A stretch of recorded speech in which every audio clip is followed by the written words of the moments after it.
একটি blog video নিয়ে। তো আজকের এই ব্লগ ভিডিওতে আমি আপনাদেরকে দেখানোর চেষ্টা করব এই যে একটি গাছ দেখতে পাচ্ছেন। তো এটি কিন্তু একটি ঔষধি গাছ এবং এই ঔষধি গাছের কিন্তু অনেক গুণাগুণ রয়েছে।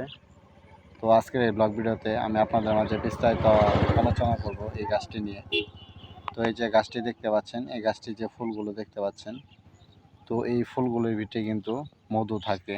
তো দেখতে পাচ্ছেন অনেক মৌমাছি কিন্তু এই ফুলগুলোতে কিন্তু বসে কিন্তু মধু আহরণ করে। তো আপনারা কিন্তু এই বিষয়টি কিন্তু অনেকে জানেন, আবার অনেকে জানেন না। তো এই জন্যই এই ভিডিওতে এই বিষয়টি তুলে ধরা। তো এই যে অনেক মৌমাছি কিন্তু এই ফুলগুলোতে বসে কিন্তু তারা বিভিন্ন প্রকার কিন্তু মধু আহরণ করে। তো মধু আহরণ করে কিন্তু তারা তাদের চাকে কিন্তু এই মধুগুলো কিন্তু সংগ্রহ করে থাকে। এটা কিন্তু আপনারা অনেকে জানেন। তো এই যে আবার এই গাছটি দিয়ে কিন্তু বিভিন্ন প্রকার ঔষধ তৈরি করা হয়ে থাকে।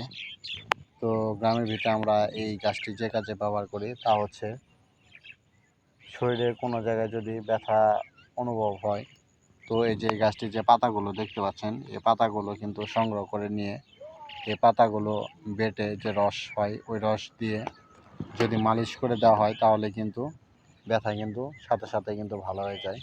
তো এই বিষয়টি কিন্তু আমরা গ্রামের যে লোকজন রয়েছে, তো এই বিষয়টি কিন্তু অনেকেই জানি, আবার অনেকেই জানি না।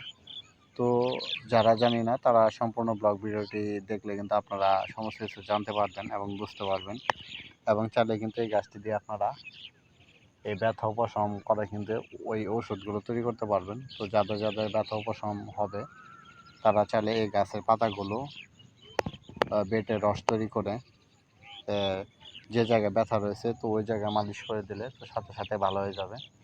তো বন্ধুরা, যারা আমার এই ব্লগ ভিডিওগুলো দেখছেন তাদেরকে অসংখ্য অসংখ্য ধন্যবাদ।